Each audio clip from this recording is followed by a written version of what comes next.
Samsung Galaxy S21 could disappoint Samsung fans. So what's up guys, and the latest news we got about the Samsung's next generation smartphone, that is obviously Galaxy S21, is that it could ditch Samsung's own display in favor of cheaper Chinese OLEDs.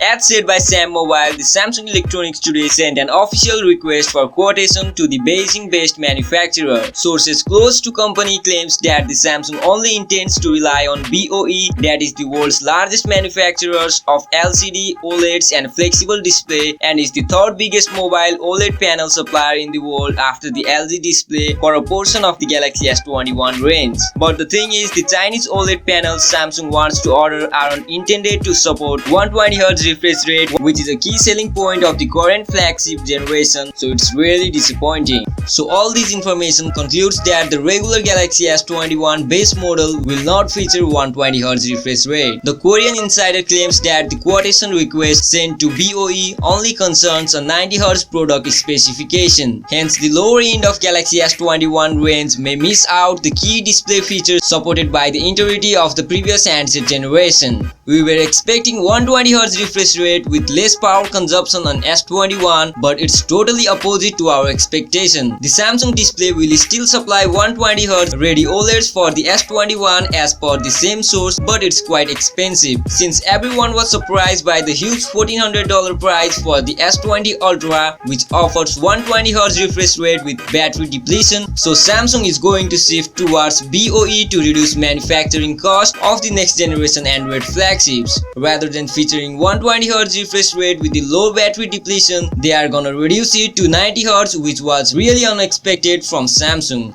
These rumors also could be a trap from Samsung Electronics to try and get Samsung display to lower panel price. The threat of having some orders being replaced by BOE just might work, and company may not resort to sourcing the OLEDs from China. But if this rumor comes true, then we may get first Samsung flagship with a Chinese OLED screen next year.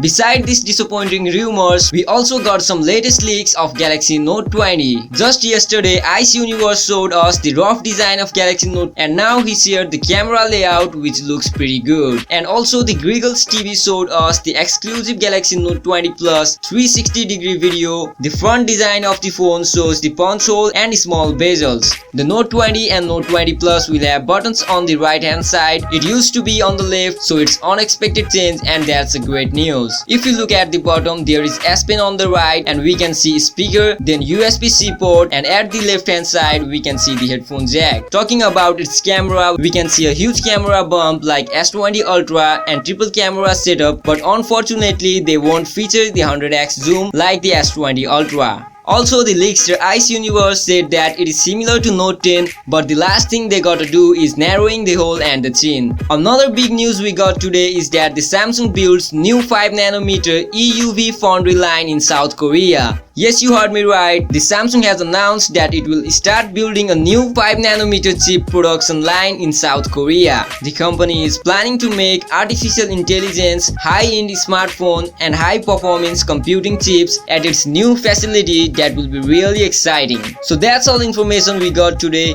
and if we get another exciting information, we will surely inform you guys. So if you enjoyed the video, make sure you subscribe to our channel for latest tech updates.